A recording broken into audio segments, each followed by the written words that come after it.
semuanya, kami dari kelompok 3 akan mempresentasikan kaidah kebahasaan.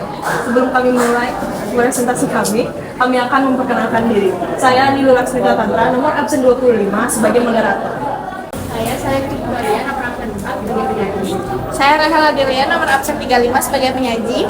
Saya Christopher Nelson, absen 5 sebagai penyaji. Saya Nyamara Faskares sebagai pembedah.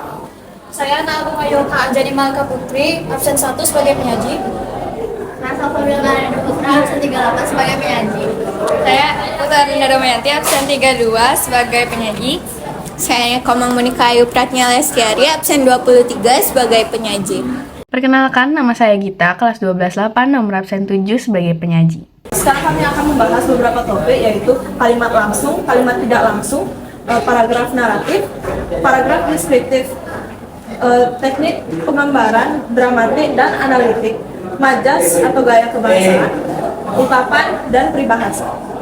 Sekarang saya akan membahas beberapa kalimat langsung dan kalimat tidak langsung. Mulai dari pengertian, kalimat langsung adalah kalimat yang dikutip dan diucapkan secara persis sama seperti apa yang dikatakan, tanpa perubahan struktur kalimat ataupun makna, dan biasanya diisikan dengan kalimat atau tanda kutip. Contoh kalimat langsung tersebut adalah, ayah berkata, tanda kutip, besok kita akan pergi ke Bandung. Guru bertanya, tanda kutip, siapa yang tidak mengumpulkan tugas?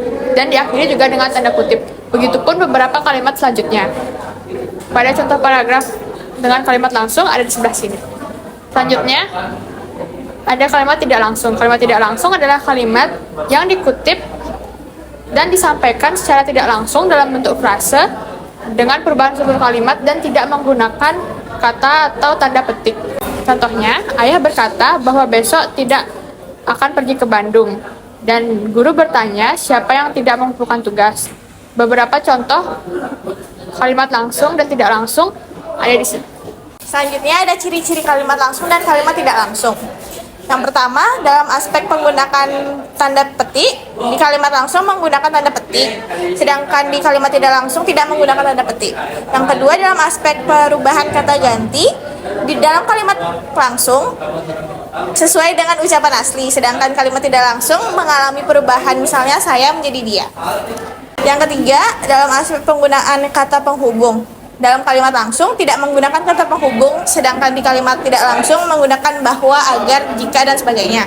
Selanjutnya dalam aspek struktur kalimat, dalam kalimat langsung tetap seperti aslinya, sedangkan di kalimat tidak langsung mengalami perubahan susunan kalimat. Yang keenam, dalam aspek intonasi, kalimat langsung ada perbedaan antara bagian pengiring dan kutipan, sedangkan kalimat tidak langsung intonasinya cenderung datar.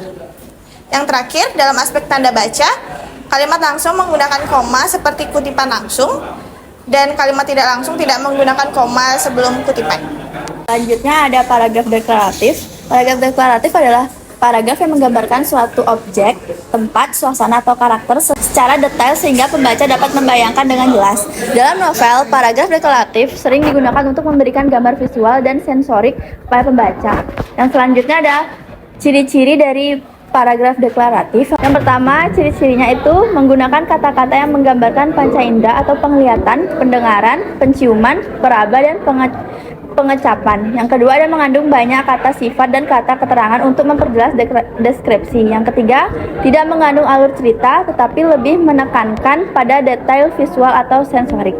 Contoh dalam novel itu, angin sepoi-sepoi menerpa pepohonan di halaman rumah tua itu. Cat dindingnya telah melupas, memperlihatkan warna kusam di bawahnya. Jendela-jendela kayu berderit pelan saat tertiup angin, seolah menyimpan kenangan dari masa lalu. Jadi selanjutnya saya akan menjelaskan paragraf naratif. Paragraf naratif adalah paragraf yang berisi rangkaian peristiwa atau kejadian yang disertakan secara kronologis. Dalam novel, paragraf ini membentuk alur cerita dan sering melibatkan tokoh, konflik, serta penyelesaian masalah. Selanjutnya saya menjelaskan ciri-ciri dari paragraf naratif. Yang pertama, memiliki alur cerita awal, tengah, dan akhir. Yang kedua, menggunakan kata kerja aksi dan kata hubung waktu untuk menunjukkan urutan kejadian. Yang ketiga, ada berisi konflik atau peristiwa yang bergerak dari satu kejadian dan kejadian lain. Contoh dalam novel, Rina berlari sekencang mungkin melewati gang sempit. Nafasnya tersengal-sengal, tetapi suara langkah kaki di belakangnya semakin dekat. Tiba-tiba sebuah tangan mencekam lengannya, membuatnya terhuyung ke belakang. Ia menatap tajam ke arah sosok yang kini berdiri di hadapannya. Kesimpulan dari paragraf deskriptif. Dalam novel, paragraf deskriptif digunakan untuk membangun suasana dan memperjelas setting atau karakter. Sedangkan paragraf naratif digunakan untuk menggerak cerita dengan menggambarkan peristiwa yang terjadi secara kronologis. Keduanya saling melengkapi dan dalam menciptakan pengalaman pembaca imersif. Selanjutnya, ada teknik penggambaran dramatik dan analitik. Penggambaran dramatik dan analitik yaitu cara pengarang menggambarkan watak tokoh dalam sebuah karya sastra. Teknik analitik menggambarkan watak tokoh secara langsung, sedangkan teknik dramatik menggambarkan watak tokoh secara tidak langsung. Teknik analitik watak tokoh digambarkan secara langsung oleh pengarangnya, seperti ramah, pintar, atau jahat. Teknik dramatik watak tokoh tidak digambarkan secara langsung oleh pengarangnya, tetapi melalui tindakan, perilaku, dialog, atau cara berpikir tokoh. Selanjutnya ada contoh teknik dramatik. Penjual garam mengatakan harus bekerja keras untuk mencukupi kebutuhan, menunjukkan sifat rajin dan bertekad. Contoh teknik analitik, misalnya seorang tokoh memiliki perwatakan yang baik, maka pengarang akan secara langsung menuliskan bahwa tokoh itu baik. Selanjutnya saya akan lanjutkan ke majas atau gaya bahasa. Majas atau gaya bahasa adalah cara pengungkapan pikiran dan perasaan dalam bentuk tulisan atau lisan yang bertujuan untuk memberikan efek tertentu kepada pembaca atau pendengar. Majas sering digunakan dalam karya sastra seperti puisi, prosa, dan pidato untuk memperindah bahasa dan menyampaikan makna secara tidak langsung. Selanjutnya untuk fungsi majas ada 4, yaitu pertama, menambah estetika dalam tulisan atau tuturan, memperjelas atau menegaskan suatu maksud, memberikan kesan mendalam bagi pembaca atau pendengar, dan membantu menciptakan imajinasi dan emosi tertentu. Oke, selanjutnya saya akan lanjutkan kepada jenis-jenis majas yang dapat diklasifikasikan menjadi beberapa kelompok berdasarkan fungsinya. Yang pertama, yaitu majas perbandingan, yaitu majas yang membandingkan satu hal dengan hal lain untuk memperjelas makna. Yang pertama, yaitu majas personifikasi yang memberikan sifat manusia kepada benda mati, yaitu contohnya, angin malam berbisik di telingaku. Yang kedua, ada majas metafora yang menggunakan kata atau frasa yang bukan makna sebenarnya. Contohnya, dia adalah bintang di kelasnya. Ketiga, majas simile yang membandingkan dua hal dengan kata penghubung seperti bagaikan, ibarat, dan laksana. Contohnya yaitu wajahnya bersinar seperti rembulan. Yang keempat, yaitu majas alegori yang merupakan perumpamaan yang berkesinambungan dalam bentuk cerita atau peristiwa. Contohnya, hidup ini seperti roda yang berputar. Yang terakhir yaitu majas hiperbola yang melebih-lebihkan sesuatu untuk menegaskan makna. Contohnya, tangisannya membanjiri seluruh ruangan. Selanjutnya ada majas pertentangan, yaitu majas yang menyatakan hal yang berlawanan. Yang pertama ada majas litotes, yaitu mengecilkan atau merendahkan sesuatu yang sebenarnya lebih besar. Contohnya, silakan mampir ke gubuk kami yang sederhana ini. Yang kedua ada majas paradoks, itu menyatakan dua hal yang tampak bertentangan tetapi sebenarnya mengandung kebenaran. Contohnya, di tengah keramaian aku sangat merasa kesepian. Yang ketiga, majas antitesis, itu memadukan dua kata yang berlawanan. Contohnya, tua muda, kaya miskin, semua berhak mendapatkan pendidikan.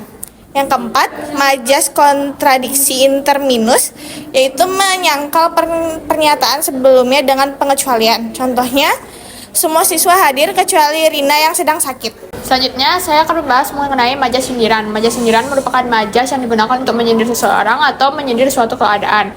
Yang pertama ada majas ironi. Majas ironi yang merupakan mengungkapkan sesuatu yang bertentangan dengan kenyataan.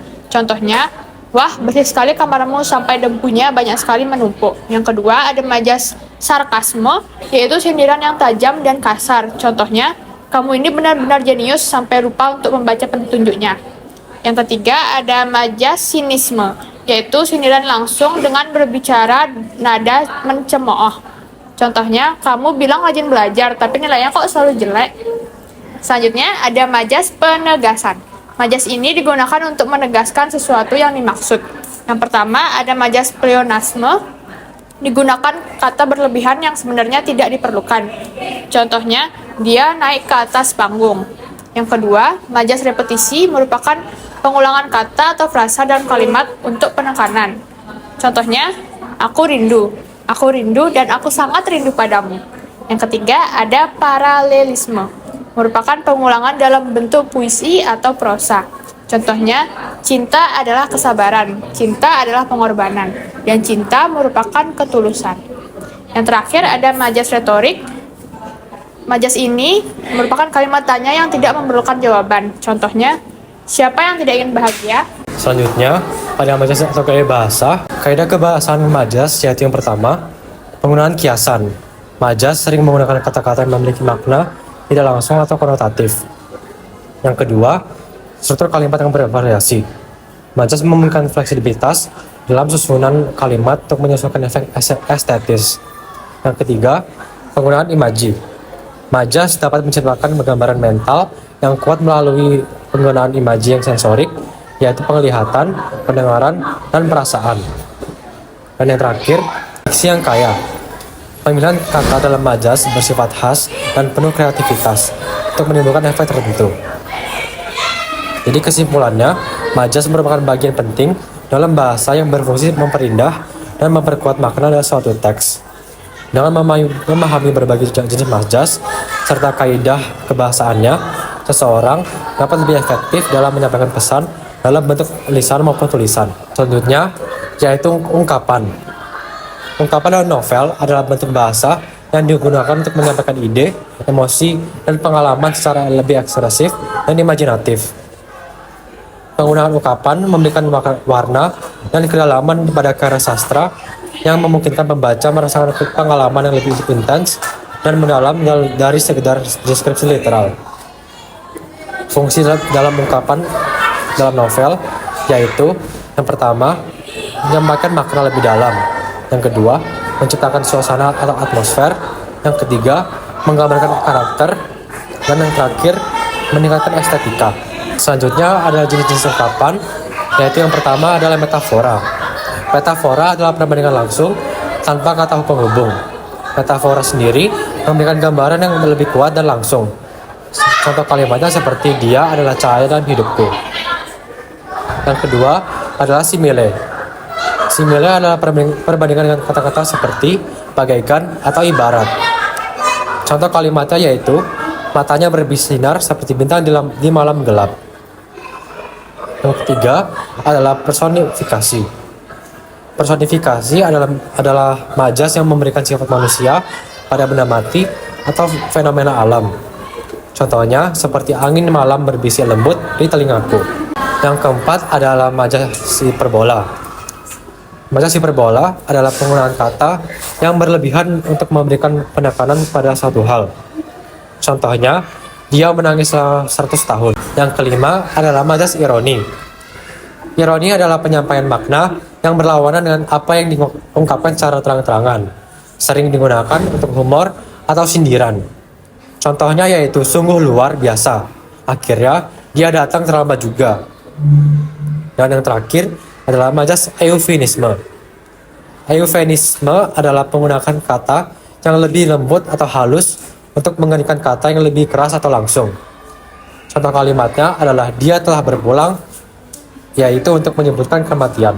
Selanjutnya ada penerapan ungkapan dalam novel. Mahasiswa atau siswa yang akan menulis novel akan diajarkan bagaimana caranya membuat ungkapan agar karya sastra, baik itu novel, cerpen ataupun prosa, bisa tidak terasa datar dan dapat menggugah perasaan pembaca. Selanjutnya, peran ungkapan dalam novel, yaitu penggunaan ungkapan dalam novel seringkali berhubungan erat dengan tema besar atau pembentukan karakter. Ungkapan membantu membangun identitas dari karya seni, karakter, dan juga memperkuat tema-tema yang diangkat dalam novel.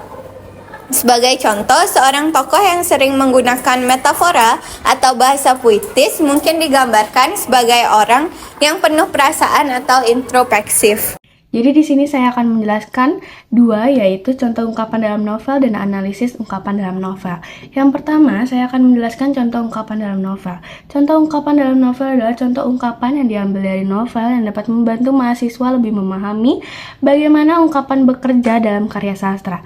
Ada dua contoh novel, yaitu contoh novel Laskar Pelangi, yaitu karya Andre Hirata. Yang kami mengambil kutipan, kami adalah kapal yang terapung-apung dalam lautan yang luas. Ini merupakan metafora yang menggambarkan bagaimana kehidupan dengan penuh tantangan. Yang kedua, ada contoh novel dalam Pride and Prejudice, yaitu karya sastra Jane Austen. Kami mengambil kutipan makna, yaitu keangkuhan adalah musuh terbesar dari kebijaksanaan. Ini merupakan personifikasi makna yang mendalam tentang karakter manusia itu sendiri. Yang kedua, ada analisis ungkapan dalam novel. Analisis fungsi ungkapan. Apa tujuan penggunaan ungkapan tersebut dalam teks? Apakah itu memperkuat karakter, suasana, atau tema? Yang pertama, ada makna denotatif dan konotatif, yaitu mengidentifikasi makna harfiah dan makna tambahan yang ditimbulkan oleh ungkapan tersebut. Yang kedua, ada efek terhadap pembaca. Bagaimana ungkapan tersebut dapat mempengaruhi perasaan atau imajinasi pembaca. Selanjutnya, ada peribahasa. Peribahasa dalam kaidah kebahasaan novel adalah kelompok kata atau kalimat yang memiliki makna tertentu dalam kiasan. Peribahasa sering digunakan dalam novel untuk memperindah bahasa, menyindir secara halus, atau memberi nasihat. Salah satu ciri peribahasa yaitu kata-kata yang dipakai teratur, bagus untuk didengar, dan mempunyai makna tersembunyi. Sekarang saya akan menyimpulkan hasil presentasi kami. Kaidah kebahasaan adalah cara penulis mengelola bahasa untuk membuat cerita lebih hidup dan bermakna. Kalimat langsung dan tidak langsung mengutipkan ucapan asli atau menyampaikan ulang secara tidak langsung. Paragraf deskriptif dan naratif. Deskriptif menggambarkan suasana atau objek secara detail, sedangkan naratif menceritakan peristiwa secara kronologis. Teknik dramatik menunjukkan karakter lewat tindakan atau dialog, sementara analitik dijelaskan langsung oleh penulis. Majas gaya kebahasaan untuk memperindah tulisan seperti metafora, simile, personifikasi, hiperbola, ironi, dan repetisi ungkapan dan peribahasa, menyampaikan ide atau emosi secara ekspresif dan memberi nasihat atau sindiran secara kaisar. Sekian dari presentasi kami, terima kasih. Terima kasih.